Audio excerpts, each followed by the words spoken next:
Hey guys, Peter here to tell you about the latest from Within Temptation, Bleed Out October 20th as an independent release. The album has 11 tracks, 47 minutes in length, and this is the band's 8th full-length studio album. They are a Dutch symphonic metal band. The design of this record surprised me, and I was happily surprised with it. Considering the backdrop, the roadmap, the creative roadmap that they took, starting working on this record pre-pandemic, through the pandemic, releasing singles as the songs were made, with really key focus on what the moment was when those songs were created, so they definitely have a timestamp to them.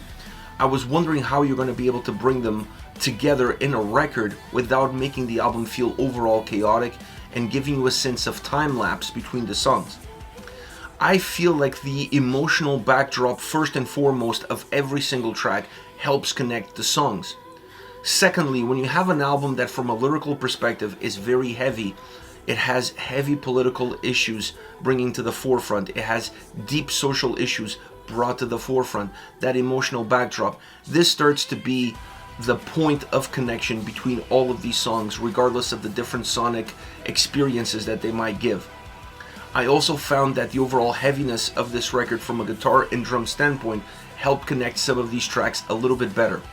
So when you put that all together under one single umbrella, you have an album that's very fluid, very dynamic, but very well structured in a way that you can get the most out of all of these individual singles, but still feel like they're all adding value to the overall collective. Great way of designing a record that took a very different path to get there. As far as the sound is concerned, this is a record that doesn't fall under one single umbrella.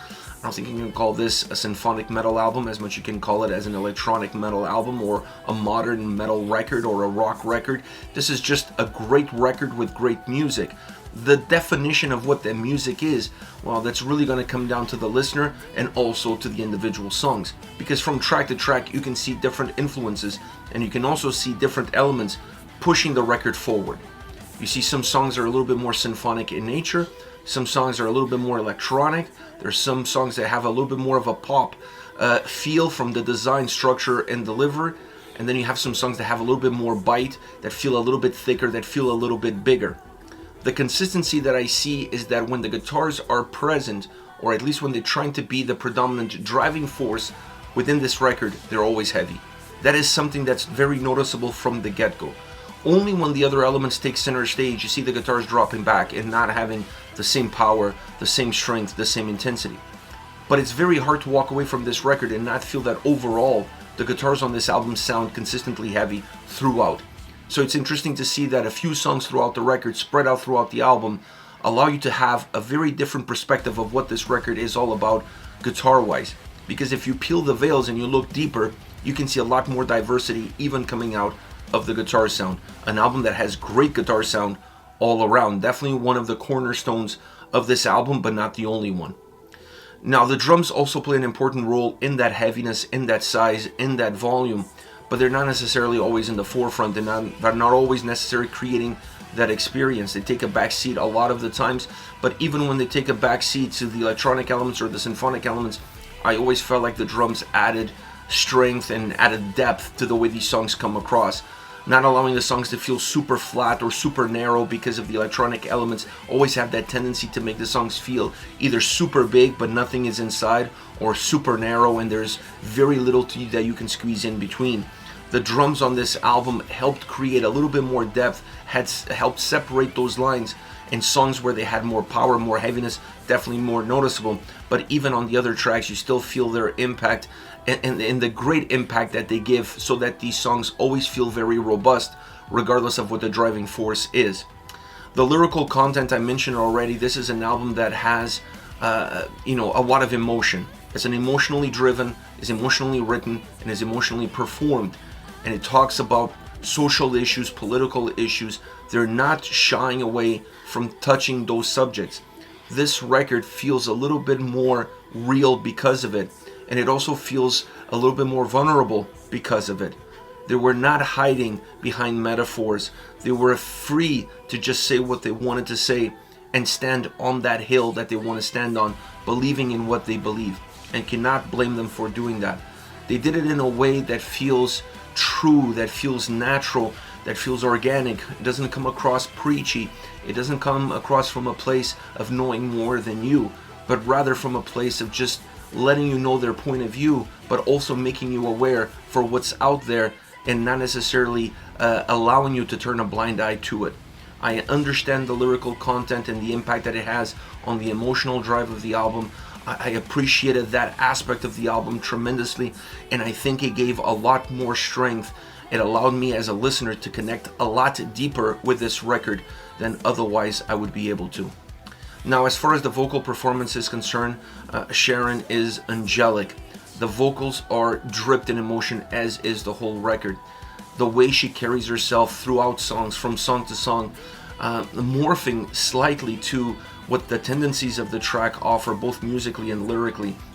I think this is really important so that you don't have a one-size-fits-all approach throughout this record. You really have energy, life, brightness, and warmth in her vocal delivery, but there's also a lot of pain, a lot of suffering, a lot of darkness in how she comes across. Sometimes a little bit more introspective, sometimes exteriorizing those feelings that have been bubbling on the inside. It's an album of emotional ebbs and flows, and you see it in her vocal delivery, and you see it in terms of the impact that those vocals have in the overall big picture of this record. This is an album that blew me away by the quality that it has, and it surprised me on a positive note, considering, like I said earlier, the roadmap that they took to get to it. It's a very unorthodox way of building an album, but they still find a way to create a record that has all the right pieces to the puzzle, and you're able to see that puzzle clearly at the end of the journey. As far as favorite songs are concerned, I want to start off with We Go to War. This is the opening track on the album. It showcases a lot of electronic synth sound and the heavier side of the record as well. So it's a great opening track because it sets the table for what this album is going to be all about, musically and vocally. I love how the drums and guitars work with one another. It has a little bit more of a calming, soothing effect as far as the vocals are concerned, specifically in the chorus. And then it's a very soaring song, vocally and musically, once it gets into the chorus. The verses a little bit more calming, I should say, and then the chorus a little bit more exposed. It's a nice dynamic.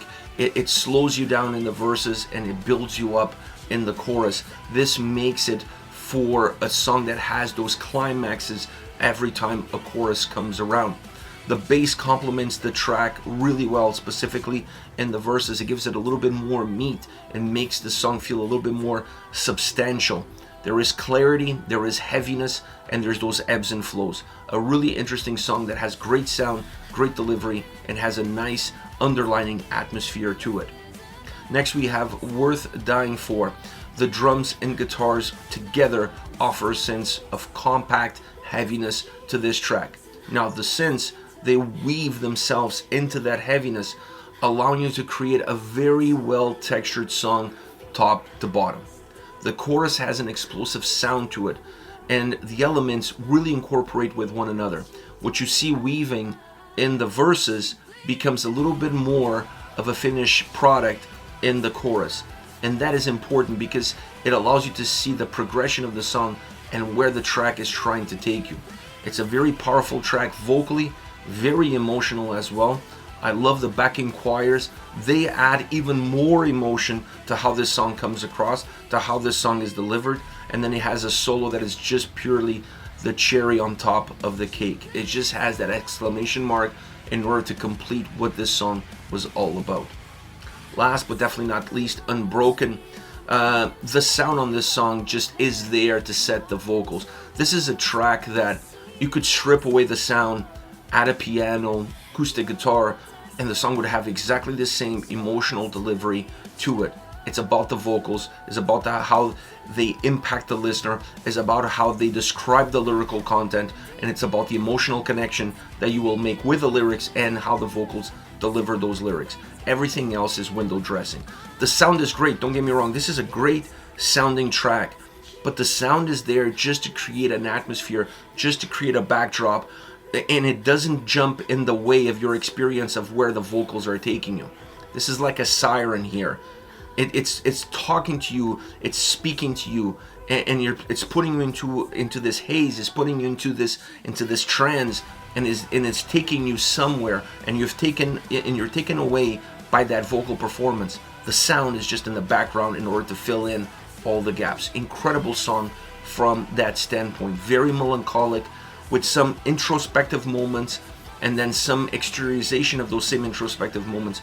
So it's a song that emotionally has quite a roller coaster ride, and you see that in the vocal delivery as you change from one to the other. This is it, Within Temptation, Bleed Out October 20th as an independent release. Let me know your thoughts on the band, on all the singles. Hit me up in the comment section. I'll be checking those out and getting back to you. Take care, guys.